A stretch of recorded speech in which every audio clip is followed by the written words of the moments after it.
Welcome. I'm Halcyon, and this is Hug Nation. Today, I want to talk about what I've learned from a pandemic panic.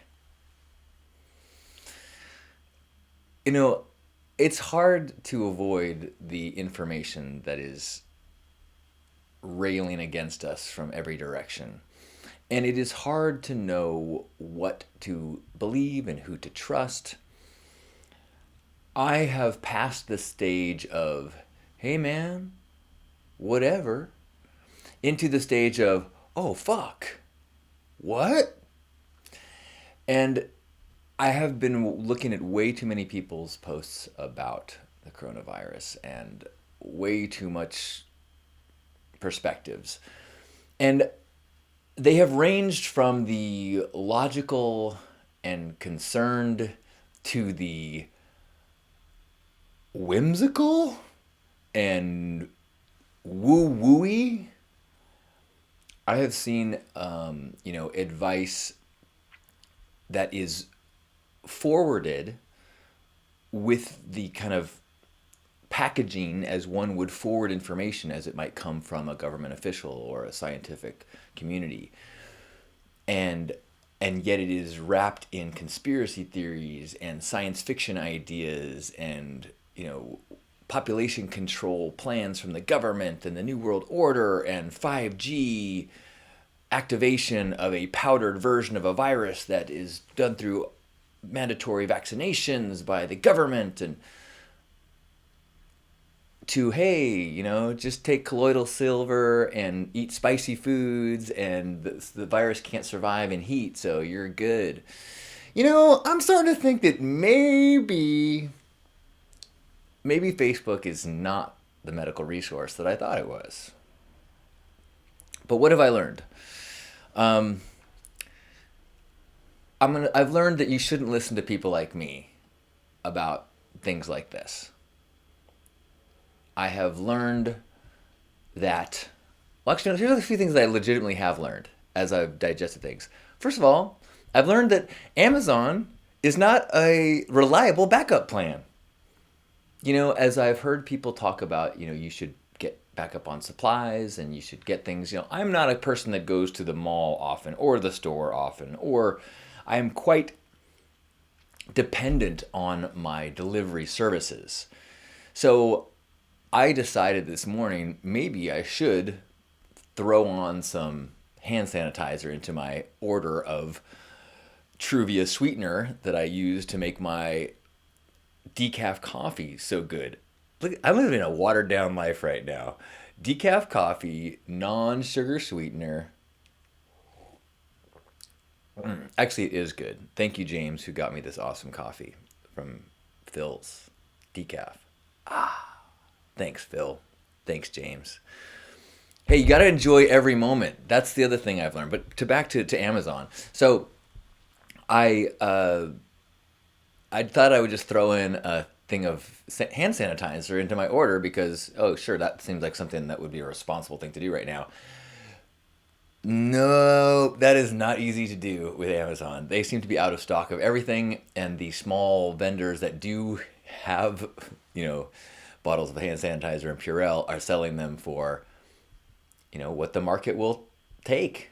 So next up is looking into the recipes of handmade sanitizer using aloe and alcohol and eye of newt and salamander feet and the eyelashes of a witch. Other thing I've learned is that I did not understand the biology and chemistry and philosophy behind coughing into your arm.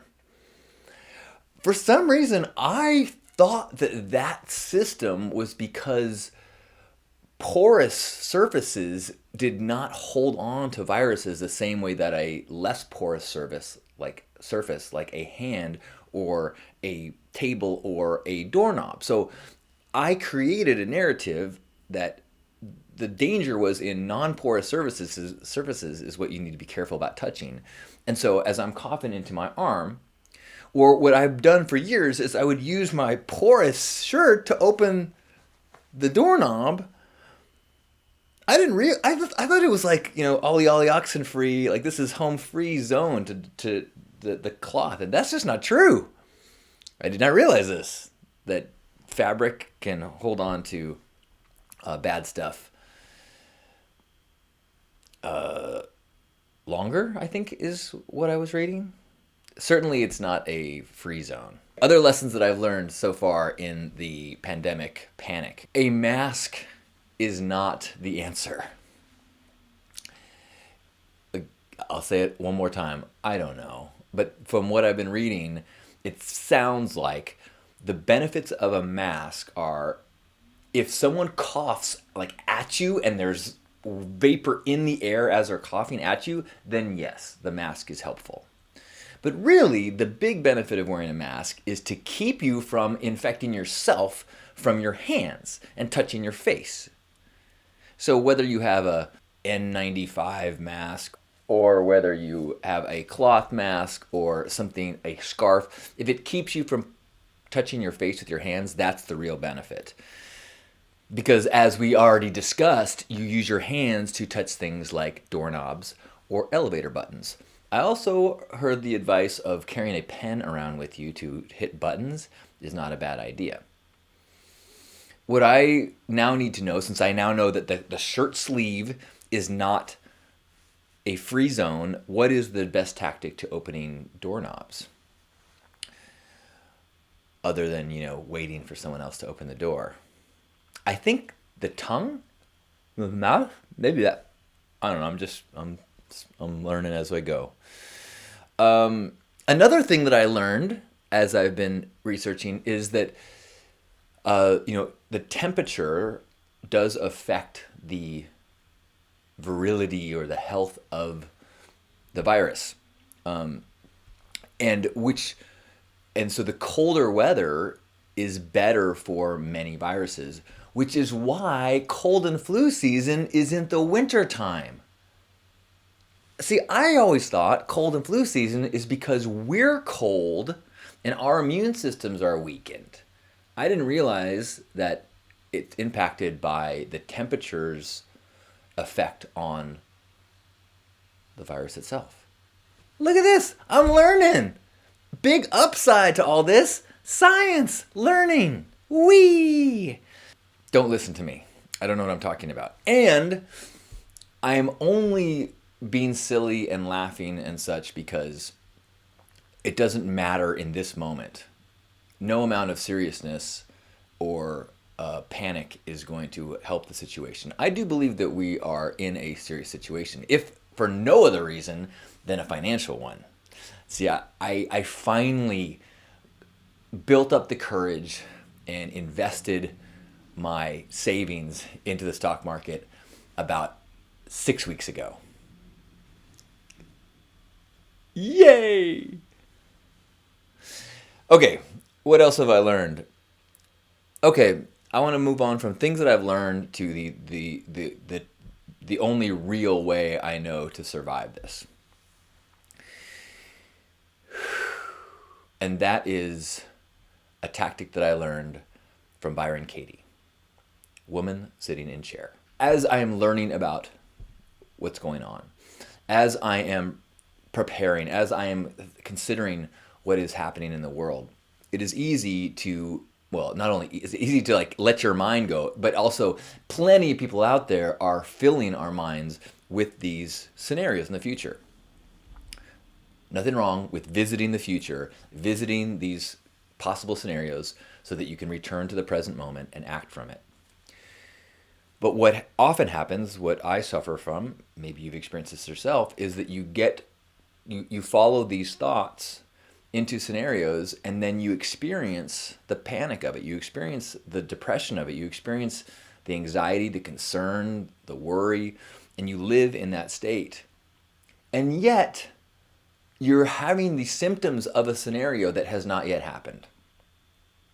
I'm not saying never consider the future. I'm saying be aware of when you are living in the future and how that affects you.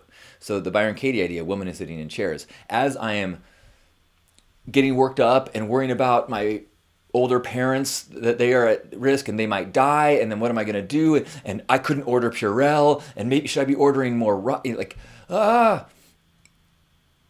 wait, what is true in this moment? Man sitting in chair talking to camera. That's all that's real. That is my reality. Now, I can return to calm, return to an awareness of what my true dangers are, and then revisit the future possibilities from a sane, calm place and make decisions from a sane, calm place. Do I want to find out a way to make my own hand sanitizer? Perhaps I do. Do I want to figure out what kind of food resources that I need to have on hand? Perhaps I do. Do I want to develop a communication plan with people I love? Perhaps I do. But as I get pulled into a future panic, what is true? Is this true? Are my parents dying? That is not true. What is true? Man sitting in chair talking to camera.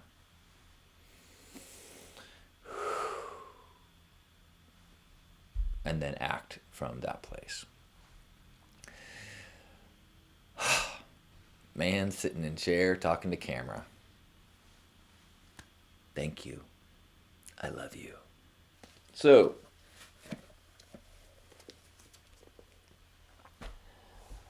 I hope you have a fantastic week.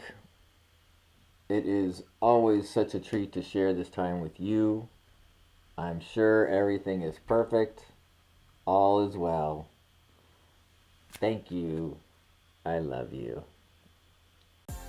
Hey, sign up for my newsletter and I will send you free access to my 2 short films. One is about Burning Man and one is about my grandfather. List.hugnation.com and you get free access to both those films.